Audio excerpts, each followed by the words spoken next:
juvenile idiopathic arthritis. Jadi ini sebenarnya adalah semacam basic-basicnya aja. Apa sih yang harus diketahui oleh radiolog? Ya.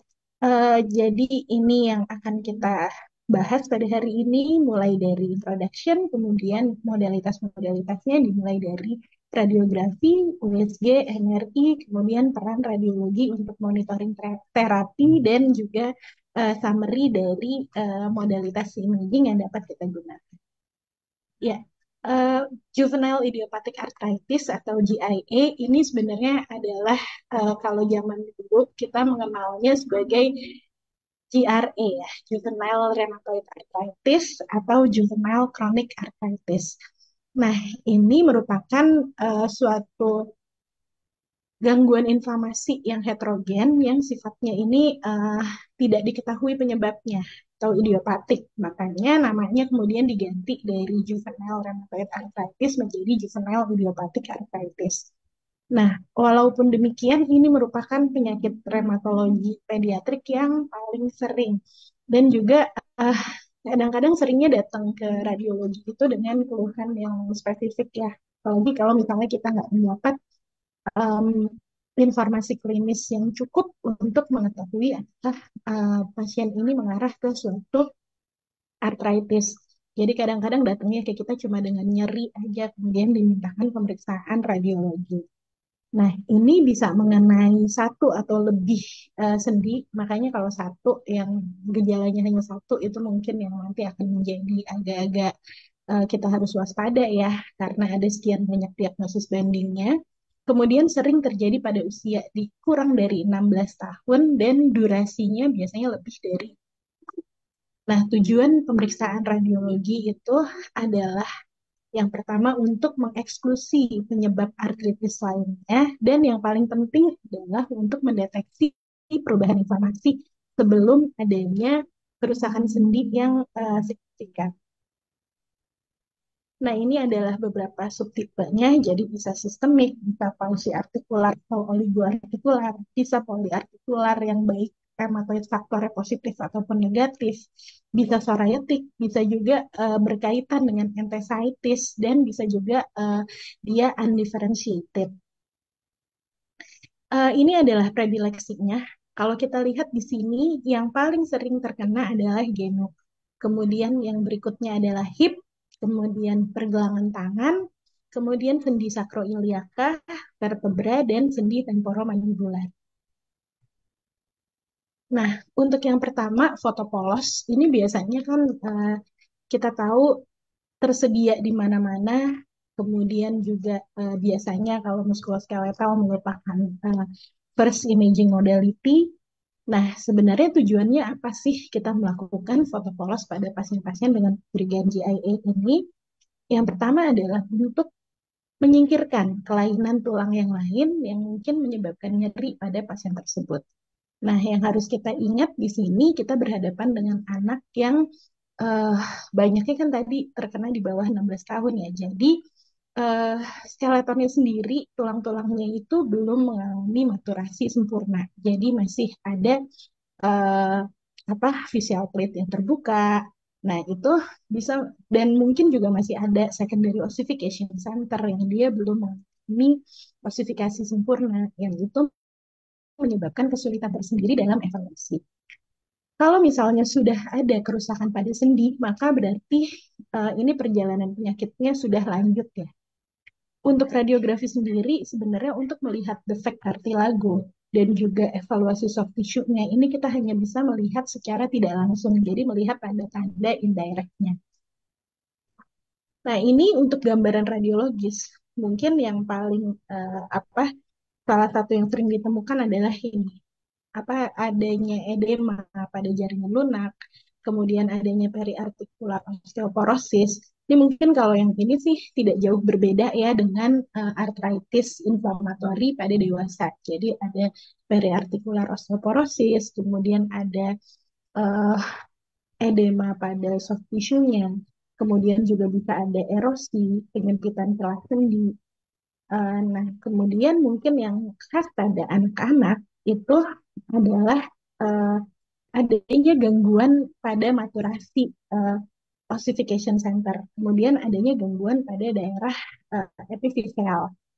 Nah, kalau misalnya dia sudah lanjut, maka bisa terjadi ankilosis. Nah, ini kalau kita lihat pada pasien-pasien ini, nah misalnya kalau kita lihat yang radiografi malus, itu sih sudah jelas ya, kelihatan ada suatu gambaran inflamasi. Karena di situ kalau kita lihat di tulang-tulang karpalnya, kita temukan erosi, kemudian bahkan juga sudah ada ankilosis atau fusi pada tulang-tulang karpalnya.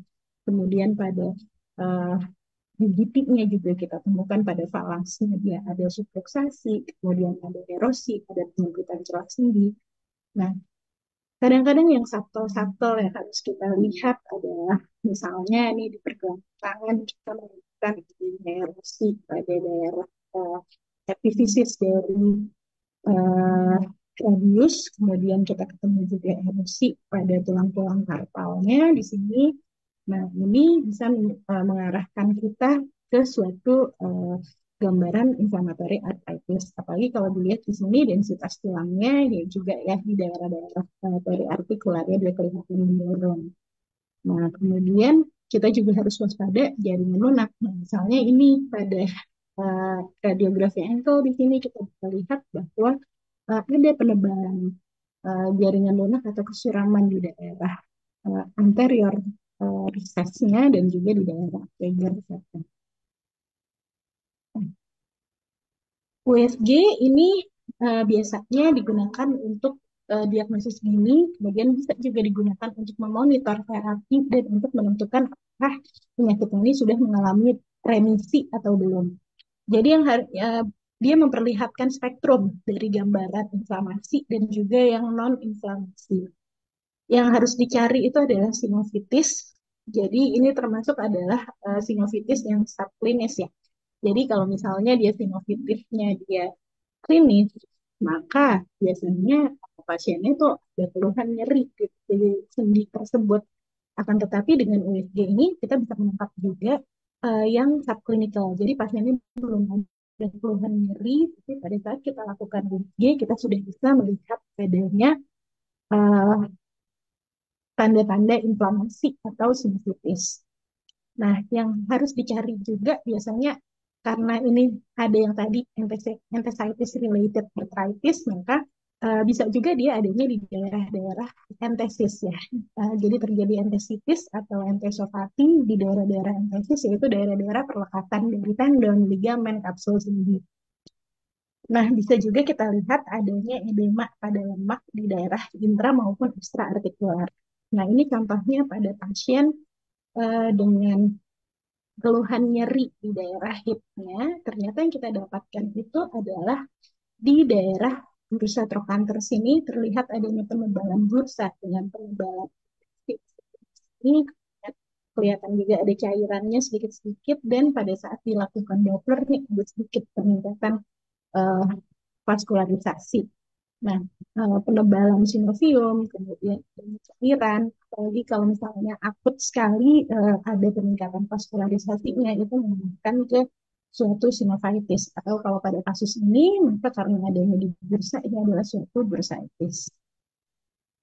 Nah, kemudian yang berikutnya adalah MRI. Nah, ini juga kadang-kadang datangnya ke kita non-spesifik. Jadi karena namanya anak-anak aktif berolahraga, kemudian aktif di kegiatan di sekolah, misalnya di basket, bola, datang dengan diagnosi pada genu non spesifik, kemudian dikira ada cedera di daerah meniskus atau di daerah meniskus atau di daerah ligamen-ligamennya.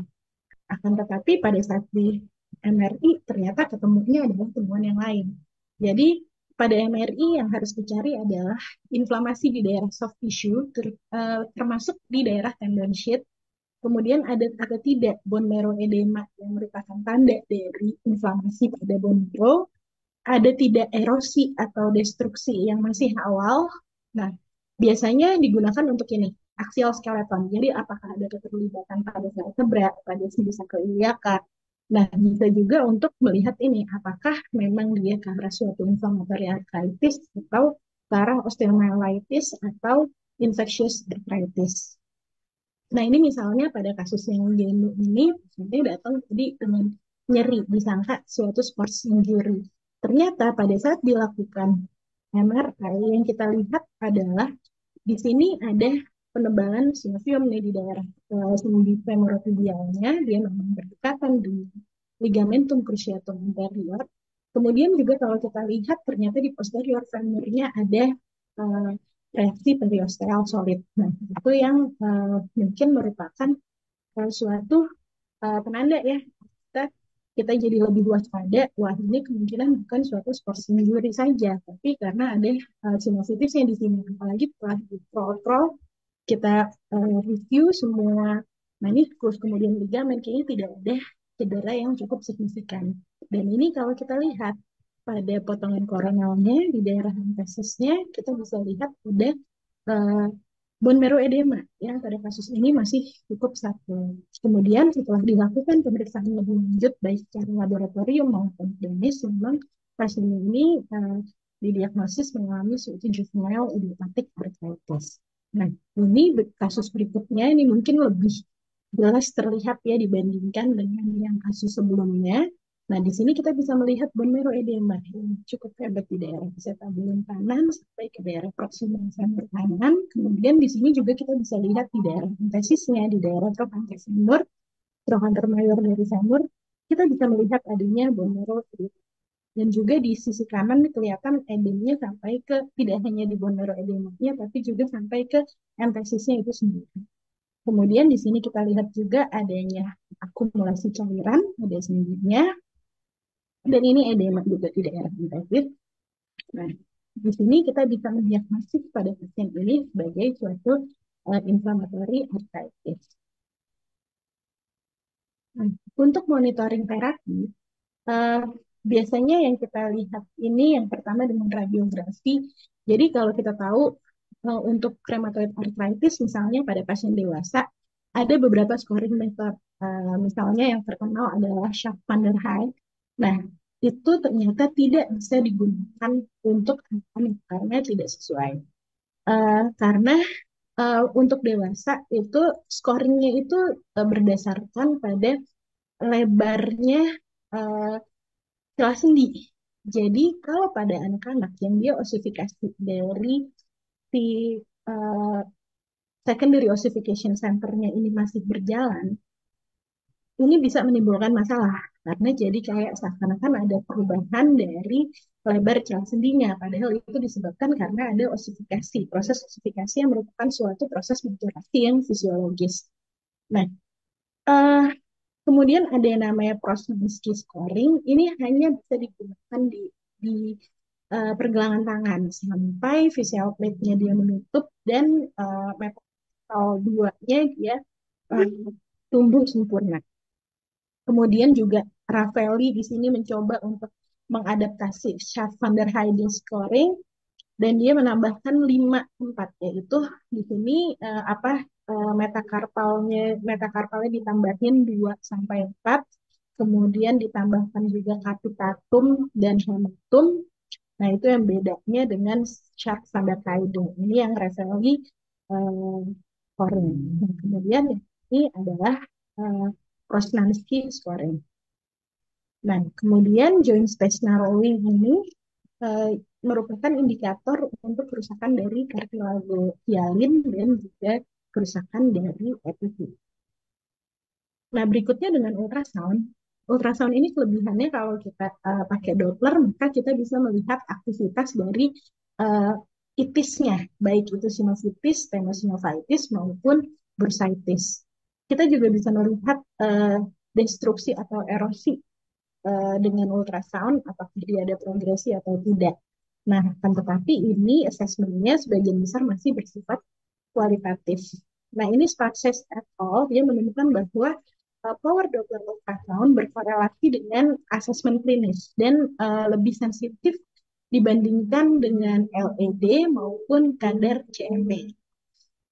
Ya kan, Gilles Morin menemukan bahwa untuk daerah gen sinovial ketebalan sinoviumnya dia lebih dari 3 mm, lebih dari sama dengan 3 mm atau volume sinusnya lebih dari sama dengan 3 mililiter, itu mengindikasikan adanya sinusitis genu yang masih aktif.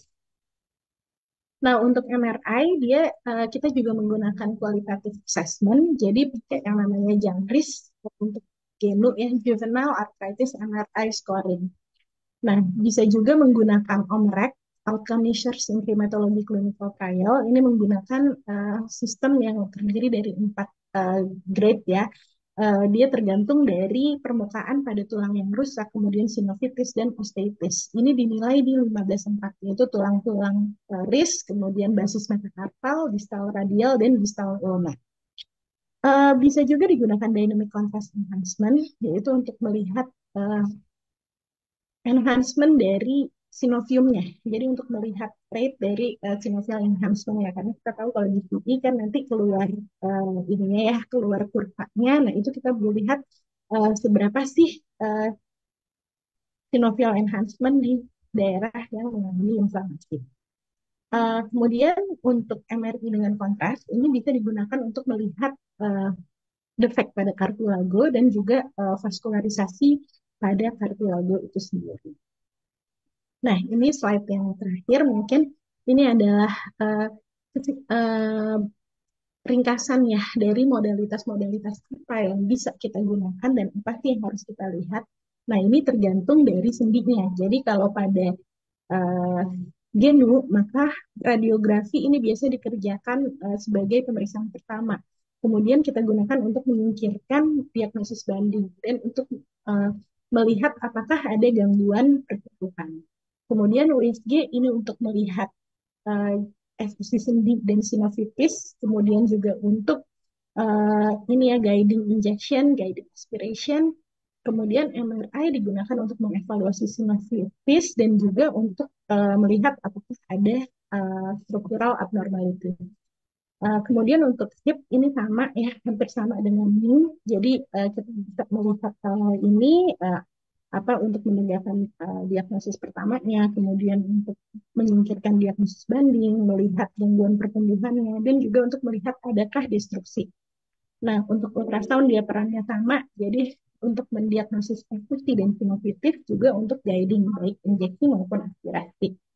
Nah, MRI biasanya dilakukan pada baseline dan follow up apabila USG-nya dia tidak diagnostik. Untuk genu ini biasanya radiografi dilakukan sebagai imaging pertama dan untuk follow up dan digunakan untuk mengevaluasi gangguan pertumbuhan. Dan ini juga sama untuk USG-nya pada dia mencari efusi, penosinovitis, sinovitis, dan juga untuk guidance. MRI digunakan untuk melihat efusi dan juga sinovitis. Nah, kita harus hati-hati karena jadi ada normal pasien bisa mempengaruhi kelainan struktural. Untuk sacroiliac joint di sini disebutkan radiografi dia not indicated ya. Ya ini karena sebenarnya dia kan ada yang namanya spondyloarthropathy yang dia atau sacroiliitis yang dia non radiografik. Jadi memang MRI di sini dia lebih sensitif untuk melihat sacroiliac joint, terutama pada pasien-pasien yang dicurigai mengalami axial spondyloarthropathy. Nah, ini biasanya dilakukan kalau curiga ada axial spondyloarthropathy, dia dilakukan di sacroiliac joint, kemudian hip, dan juga bisa juga dilakukan di vertebra ya, pada spine-nya untuk mencari adakah perubahan-perubahan seperti entesitis pada spine. Nah, untuk spine sendiri, maka di sini yang kita lihat adalah alignment, ada atau tidaknya gangguan pertumbuhan, dan ada atau tidaknya perubahan pada tulang. Nah, USG dia tidak diindikasikan. Nah, ini biasanya kalau untuk MRI, maka biasanya diindikasikan di baseline dan ditambahkan kontras sehingga kita bisa melihat informasinya dengan lebih jelas. Untuk temporomandibular joint di sini disebutkan bahwa yang diindikasikan adalah MRI ini dengan fluid sensitive sequence yang dilakukan pada posisi open dan close mode. Dan biasanya juga ditambahkan kontras untuk melihat apakah ada sinusitis. Baik, saya rasa itu yang bisa saya sampaikan. kasih, saya kembalikan kepada Dokter Lia sebagai dokter. Baik, terima kasih banyak Dokter Tarki atas penjelasannya. Ini jadi topik kali ini adalah tentang juvenile idiopathic arthritis ya dok, Iya. pada pada remaja. Jadi kalau kita ketemu gambaran artritis pada anak usia di bawah 16 tahun, ya ini merupakan salah satu diagnosis yang perlu kita pertimbangkan gitu ya dok. Nah, mungkin bagi peserta sekalian, saya infokan sekali lagi kalau ada pertanyaan, ada yang masih bingung-bingung atau ingin bertanya kepada Dokter Tarki, silahkan jangan ragu-ragu, jangan takut, boleh menuliskan pertanyaannya di kolom komentar atau di kolom chat. Nanti akan kita bacakan pertanyaannya untuk dijawab langsung ya dok ya.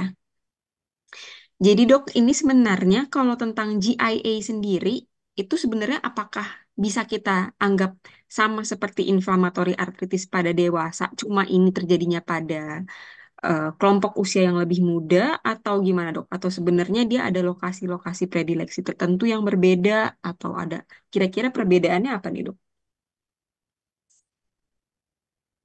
Iya, kalau misalnya pada anak ya mungkin tantangannya tuh lebih ke itu ya dokter Alia. Kalau predileksi mungkin tadi dilihat ya beda-bedanya adalah nih di sendi-sendi besar gitu seringnya ya. Kalau pada dewasa kan kayak rheumatoid itu seringnya di sendi-sendi kecil ya. Tapi ini pada anak Betul. nih yang paling sering dia justru di geno.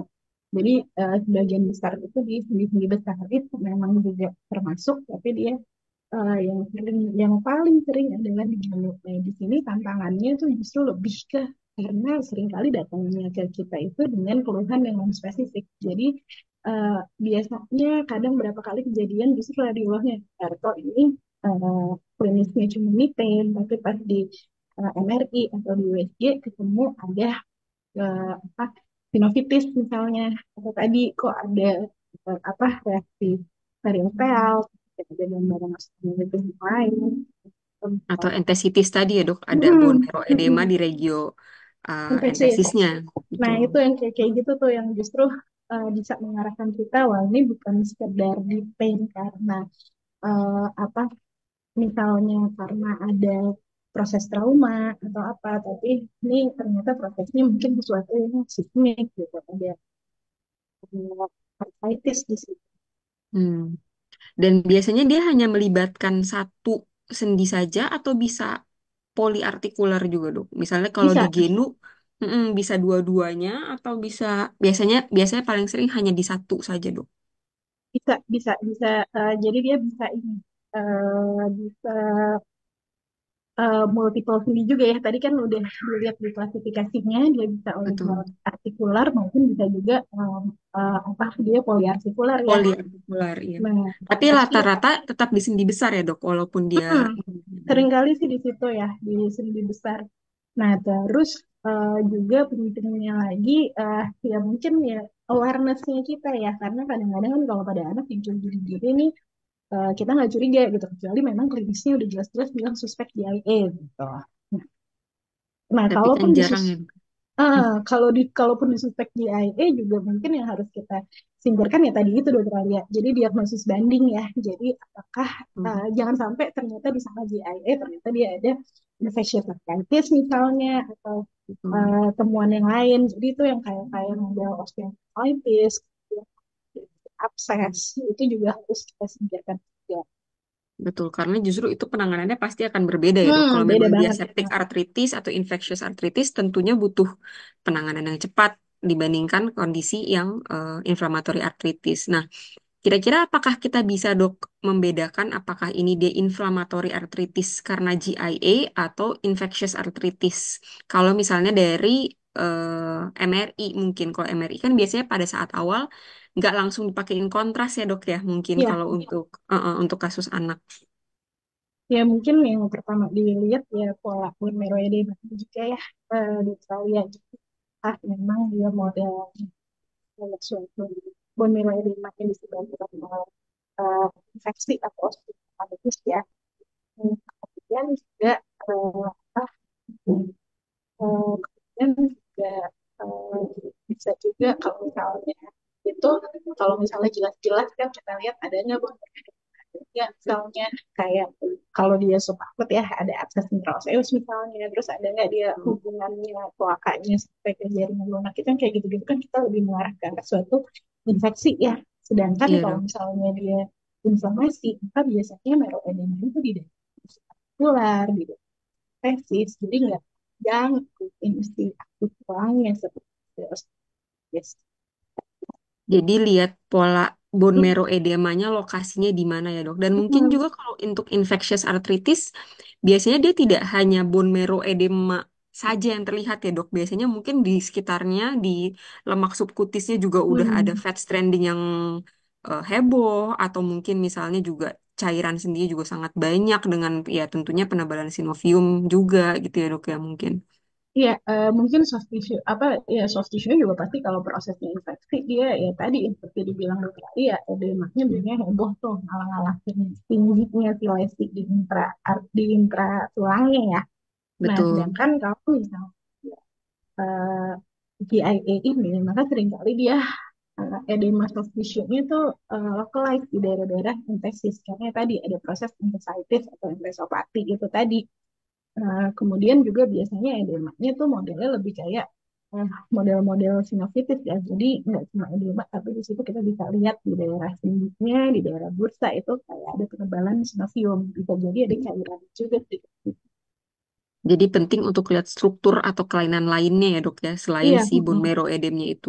Jadi pertama lokasi bone marrow edemanya, apakah di lokasi entesis atau di lokasi-lokasi yang memang lokasi predileksi dari inflammatory arthritis, dan lihat juga jaringan subkutis sekitarnya gitu ya dok ya.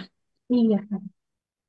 Nah ya sama yang tadi saya juga tertarik, tadi dokter sempat mention ada beberapa sistem scoring ya dok dari Mm-mm. dari MRI. Nah itu jujur saya sih nggak pernah pakai dok sistem scoring itu. Iya, Sebenarnya sama. saya bahkan baru dengar dok, sejujurnya ada sistem scoring untuk GIA Iya, itu. Nah, itu sebenarnya iya. apakah harusnya kita pakai terus dan itu makna klinisnya apa ya dok biasanya? Ya sebenarnya sih kalau pada ini juga ya pada misalnya dewasa ya kita kita paralelin sama dewasa lah dokter Al ya kayak model-model apa Omrek gitu terus Shark van der Heide Hmm. itu memang biasanya salah satu penggunaannya adalah untuk riset kalau kita butuh dia dikuantifikasi gitu. Kemudian kalau untuk secara klinis maka ini kebutuhannya itu lebih ke arah tadi yang saya bilang adalah monitoring terapi. Jadi maksudnya Hmm. kita biar tahu secara lebih apa ya lebih kuantitatif gitu nggak hanya sekedar kualitatif aja perubahannya post terapi. Jadi memang scoring itu biasanya digunakan kalau untuk kasus-kasus yang seperti itu. Jadi misalnya butuh evaluasi post terapi gitu atau misalnya pada riset, nah, itu mungkin penggunaan scoringnya ya. Tapi kan tadi kalau kita lihat kan juga dia sebenarnya eh, mirip-mirip ya tadi yang Sharp Standard Hide sama dia ditambahin ininya apa lokasinya. Nah, itu mungkin yang apa, bisa digunakan tapi pada kondisi-kondisi tertentu gitu. Nah, jadi biasanya sih Hmm. kalau untuk diagnostik sih memang tidak itu yang jelas-jelas dari ini dari klinik lab dan suatu JP kan di sini kita diminta untuk menentukan baseline gitu untuk apa nanti kepentingannya post terapi ini seperti apa. Jadi utamanya kepentingannya untuk follow up-nya ya dok. Nanti pasca terapinya apakah sudah ada progresivitas ke arah membaik atau memburuk gitu dari secara kualitatif mungkin seperti kuantitatif mungkin seperti itu ya dok ya. Di antara semua sistem scoring itu yang biasa dipakai yang mana dok?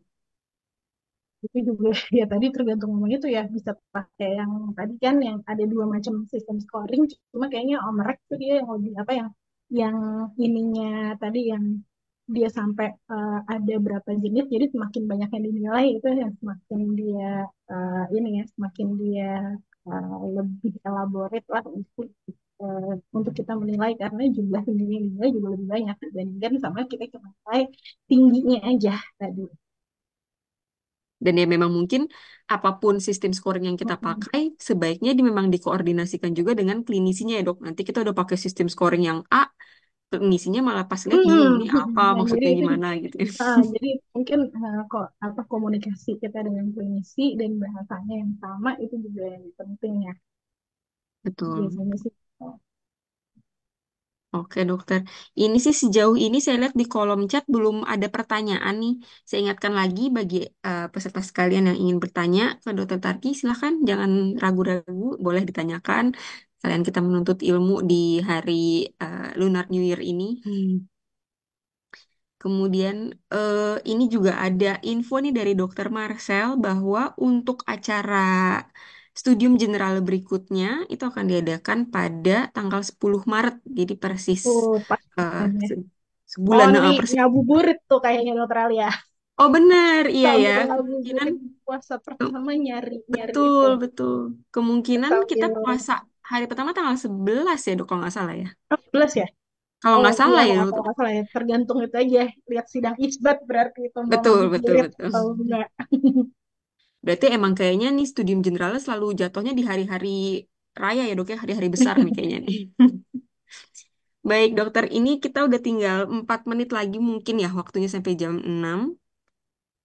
Bagi yang masih ingin bertanya, mungkin ya bisa ditanyakan langsung sekarang atau nanti di luar dari sesi ini juga nggak apa-apa ya dok ya. Kan ini rata-rata juga kayaknya banyak yang alumni-alumni kita juga nih dok, Mm-mm. alumni-alumni FKUI. Jika masih ada pertanyaan yang baru keingat, oh iya tadi lupa nih mau nanya ini, boleh mungkin silahkan bertanya langsung ke Dokter Tarki atau ya ditanyakan langsung ke melalui grup atau ke saya juga bisa. Baik, mungkin kita sudahi sampai di sini, Dokter Tarki bagaimana? Ada yang Ya, mau ya ditambahkan boleh dulu dokter mungkin? Alia. Ya mungkin sih udah cukup ya. Paling ya tujuannya saya membawakan materi ini adalah untuk awareness ya. Jadi membuka ini aja, membuka apa eh, ingatan kita lagi bahwa ternyata ada suatu entitas yang namanya GIA yang walaupun jarang tapi bisa aja sih kita temui dan justru seringkali itu ketemunya tuh justru duluannya itu di radiologi. Justru kita yang bisa membantu klinisi untuk Mm-mm. menegakkan diagnosis ya dok, karena dari secara klinis biasanya pasti sama-sama aja ya dok ya. Kalau artritis itu ya gejalanya Ya, nyeri, bengkak gitu mungkin ya dok ya. ya kalau misalnya klinisinya yang aware mungkin dia dari klinis aja udah tahu ya tapi kadang-kadang kan kita dapet yang maksudnya nih secara klinis nih memang spesifik banget nah ada kasus-kasus yang seperti itu makanya saya berapa kali menemukan adanya kayak dia klinis memang spesifik ternyata di imaging kemudian kasus yang tinggi ya gitu dari kasus Hmm. itu beberapa memang awalnya tuh non spesifik. Betul. Dan memang pasti modalitas pertama yang dimintakan adalah radiografi ya dok sebenarnya. Dan radiografi tentunya tidak bisa spesifik menegakkan ini diagnosisnya apa. Tapi kita sebagai radiolog mungkin bisa membantu at least menginfokan ke klinisi bahwa ini ada sesuatu nih di misalnya di sendi-sendinya ada gambaran inflamatory arthritis dan nantinya bisa diteruskan ke pemeriksaan atau modalitas lain yang lebih eh, baik gitu mungkin ya dok ya. Ya, Oke, kalau gitu mungkin sekian em, acara studium general kita pada sore hari ini. Terima kasih banyak bagi para rekan-rekan sejawat sekalian yang sudah mau meluangkan waktunya di hari libur ini untuk ikut bersama kita berpartisipasi. Jangan lupa untuk ikut terus lagi juga di acara studium general berikutnya, yaitu tanggal 10 Maret 2024 pada antara jam 4 sampai jam 5. Nanti kita akan kabarkan lagi. Dan selain acara studium general, kita juga punya acara di tiap new moon, di tiap full moon. Jadi kalau betul ya. kalau studium general ini kan bulan baru ya, bulan mati istilahnya. Nah, di bulan purnamanya kita juga ada acara nih, yaitu acara R3D namanya, Radiology Reading Room Discussion. Nah, Kalau itu kapan ini, tuh, Dokter Al? nah, kalau yang R3D itu kita akan adakan tanggal 24, seingat saya dok, 24 Februari ini. Jadi persis 2 minggu kita Oh, adakan iya. R3D. Setiap 2 minggu ya. Betul, jadi kan kalau bulan matinya sekarang, 2 minggu kemudian udah bulan Bulan purnamanya, purnama. 2 minggu kemudian bulan mati lagi. Iya benar, tanggal 24 Februari dok. Jamnya juga sama, sekitar jam 3, jam 4 atau jam 5 nanti akan kita kabarkan lagi. Oh ya, itu juga ya. Jadi weekend-weekend kita berdiskusi menambah pengetahuan. Benar dok, jadi weekendnya tetap berfaedah, tetap bisa menambah Mm-mm. ilmu juga. Oke dokter, baik. Terima kasih banyak dok atas presentasinya, atas pemaparannya tadi yang juga membantu kita untuk refresh lagi ya dok ya tentang ilmu-ilmu terkait juvenile inflammatory arthritis. Baik, sampai sekian mungkin saya tutup acara ini. Sekali lagi selamat tahun baru atau Lunar New Year. Kita akan ketemu lagi di acara berikutnya. Selamat sore. Assalamualaikum warahmatullahi wabarakatuh. Hai. Terima Waalaikumsalam kasih, warahmatullahi dok. wabarakatuh.